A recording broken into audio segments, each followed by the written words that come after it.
Yeah, I mean, I think what RISE offers 21st century learners globally, and obviously specifically in China, when we talk about RISE China, it really then really speaks to what RISE is. And RISE is an amalgam of, rigorous pedagogy and an approach to teaching that's founded upon all the best principles of what we've learned and what we've been world leading in for the last many years, combined with the disruption of technology. I mean, a 21st century learner, first and foremost, is a 21st century student and a 21st century child. And I think the things that we need to understand is 21st century kids, they just compute and they communicate and they process information in a very different way to the way we do. And it would be irresponsible of us not to understand that. I mean, you can see new media, social media, and traditional media are all moving in that direction. And any responsible education company needs to move its own medium in that same way. So, I mean, I think what RISE does very well is we use technology in a very engaging way from a child's perspective, but we use the technology in a very data analytical way from an administrator, from a teacher, and from a parent's perspective. And yet, it's all captured in a very rigorous, holistic, pedagogical environment where ultimately it's all about sound teaching, sound learning, and the proof of the pudding's in the eating. I mean, the success of our business, first and foremost, is based upon outcomes. I mean, the beauty of an education business, and I've been leading education businesses for many years now, is it's not about salesmanship, it's not around, cute branding, it's not around a fast-moving consumer good that you can market extremely effectively. It's about a rigorous approach, combining all of the things I've talked about in a very engaging, disruptive way, but then ultimately measuring it and proving it by virtue of the outcomes. And I think that's really been the self-perpetuating success of our business in China.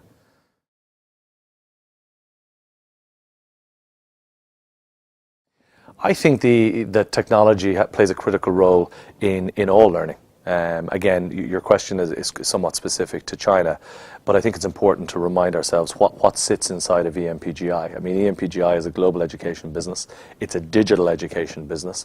It's obviously run by people like myself and the team who built up Houghton Mifflin Harcourt to becoming the world's largest education company. But in our new venture here in EMPGI, we're not burdened with being kind of, prejudiced or biased towards pushing textbooks or pushing data tools or pushing any particular product set. We're coming at this global marketplace with a commitment towards, doing it best practice 21st century way, from a learner's perspective and from a teacher's perspective and from a parent's perspective. And so for me, it would be a folly to talk about doing that without technology being at the epicenter of it. Technology, however, is not the silver bullet. Technology is an enabler. I mean, technology has transformed global medicine. It has transformed the way a hospital functions today versus 20, 30 years ago. Well, the same thing needs to happen to both public education across public school systems around the world, as well as to private education for parents and consumers who want to supplement their child's public education by getting them involved in after-school or supplementary programs, which is obviously what RISE is. But again, sitting inside of EMPGI, we've obviously got RISE in China and in these various other markets that we can discuss in due course. But we've also got a public education business where we are very much trying to lead the policy debate and ultimately implement best practice around how big public education systems around the world can embrace these best practices from around the world in a very open way, so that if you're sitting in America, you shouldn't be resistant to best practice from Finland or from Singapore. You should be open to that, and vice versa.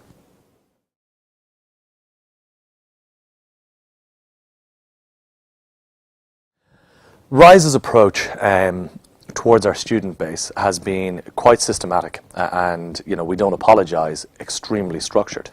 And we think, frankly, that's been the key differentiator of our business in China versus a lot of very fine, small little indigenous Chinese education businesses that have started over the last several years. In the end of the day, we've brought international best practice, an enormous wealth of product and expertise, but very much tried to localize and customize that to the indigenous needs of our consumer, being the student.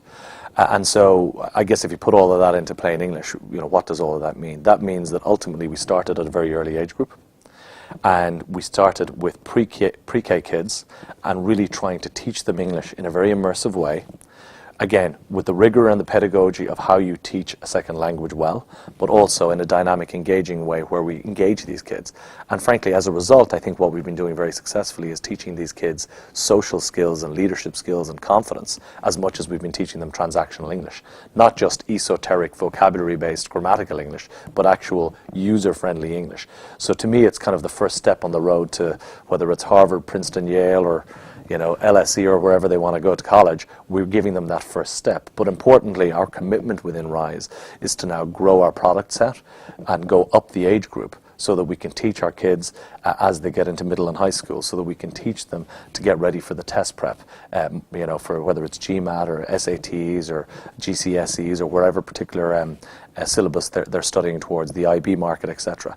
But the whole commitment we have is with the same rigor and the same structure to actually grow with our students from an age profile perspective, and then ultimately get them to the point where they're then ready, able, equipped, and hopefully then with the success from a credentials and from a marks perspective, to being able to get admitted into college, be it in the States or anywhere else. Because I think you've got this very interesting dichotomy today where Chinese kids are making up the largest constituency of foreign students enrolling in American colleges, and indeed that statistic applies to most international college markets just by virtue of the population. Chinese kids are growing quicker than almost any other student body in terms of foreign enrollees in these colleges. However, the very interesting data point for me is they have very high dropout rates. And to me, that's an extraordinary statistic, because if you think about these kids, they've dedicated their lives, as young kids and as teenagers in the pursuit. And it's not just their parents' pursuit. Everybody likes to be a little flippant about this tiger mom phenomenon. In the end of the day, the child buys into that as much as the parent. We've all got teenage kids, or I certainly do, and I know you can't force a teenager to do anything they don't want to do. So these kids commit themselves to the pursuit of getting into college. And yet, there's this statistic where almost 40% of them across the world are dropping out. Why is that? I think fundamentally it's because they've developed a lot of skills that helped them to get into university, but what they never got was a holistic understanding and immersion of the culture that they're about to enter into. And that's as much, it's a national culture, so it's understanding the culture of the college, where you're going, i.e. America, Australia, the UK, etc. But it's also the cultural nuance of what it's like to live on a campus, what it's like to be surrounded by other kids of of similar age groups, to be in a multi-gender environment, to be in a multi-ethnic environment. And those are all things that I think go into a holistic preparation of a child to get into American or other universities. So again, my overriding point being, it's not just about ticking the boxes, writing the great application, getting the great GMAT or GPA. It's actually about doing all of those things combined with the more intangible side of your skill sets that you're going to need to survive and ultimately prosper in that society.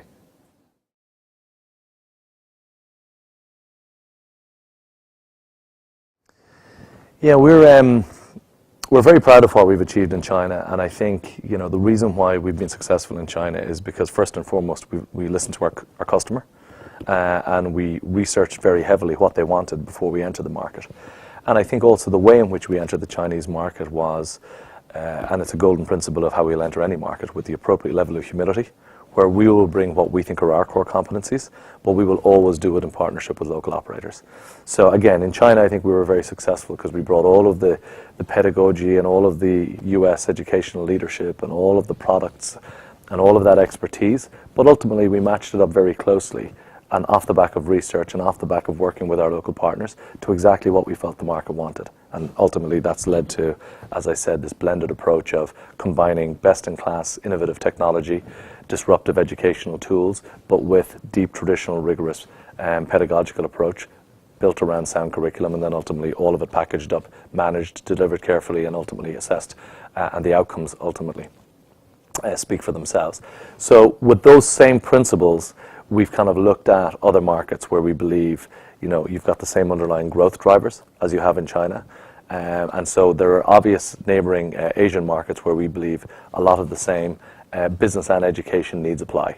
So those markets, specifically markets like Vietnam and South Korea and Thailand and Indonesia, we believe, again, all of those are Asian cultures where there is this huge propensity towards, after-school education, towards wanting to supplement their child's public education, towards ultimately wanting their child to go to international school, towards understanding that education is the ultimate way to break out of any socioeconomic class. It's the ultimate leveling tool from a societal perspective, and those are at a social level things I applaud, and I applaud greatly. But from a business perspective, having done the research around a lot of these other countries, we believe the same underlying both growth, business and education drivers exist. And to that end, that's why we're going into each of Vietnam, Thailand, South Korea, and Indonesia. Then more broadly, we believe that we have products that for early age learning that really allow us to think about more broadly a broader kindergarten offering. So we're designing a full kindergarten offering, and we hope to launch that later this year in several markets in the Middle East where, the kindergarten market we believe is underserved, particularly with best-of-class technology combined with education. And so applying the same rigors of how you run a kindergarten, rather than it just being a daycare center for children, it's an early education center for children. So applying those same principles, we hope to get into the kindergarten market in places like Saudi Arabia, the United Arab Emirates, Egypt, and other countries across the Middle East. And then furthermore, with the broader product set that we have inside of EMPGI, which of course is the parent company to RISE, we have a lot of products that we believe have an appropriate place to be sold into the public school system.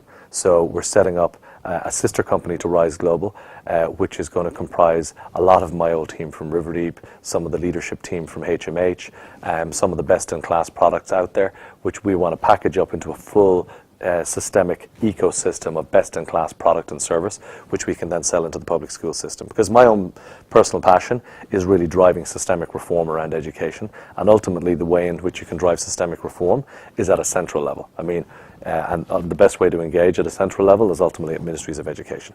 And that's why we're in dialogue with many ministries at a national level, everywhere from Panama City in Panama and Central America, where I was recently, through to several big districts and urban centers in the U.S., places like Miami-Dade and Broward County and Atlanta Public Schools and the State Department of Education in Georgia, all the way through to some dialogue that we're leading with ministries across the Middle East, like in Qatar and in the United Arab Emirates. So these are exciting times for the company, but more importantly, forget about the company. These are exciting times in education.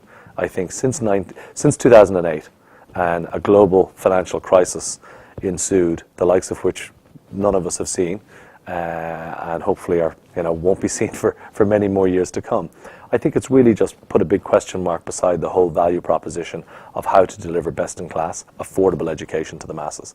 And the good news is that's in many ways marginalized a lot of the people who've resisted that change. Bluntly, people like the teacher unions across the world. And I think it's forcing a whole new debate around public education. Technology obviously means that parental intervention in a child's public education system can no longer be resisted. The internet allows a parent and demands that a parent be allowed to engage in their child's education. And frankly, parental involvement has been shown to be an absolute cornerstone to good education. So things like parental involvement, things like 24/7 education, things like connecting the school and the home, connectivity, broadband, PC to student ratios, the proliferation of cheap devices, smartphones, tablets. There's a whole kind of big policy debate happening at a hardware level, at a middleware level, at a software level, all sitting inside the cloud, which now means that technology is no longer just kind of a sideshow to global education. It is absolutely the epicenter of how you can change the value proposition. And to that end, we're seeing the results of all of that, and we're hopefully leading it very much as a policymaker sitting in the middle of that debate.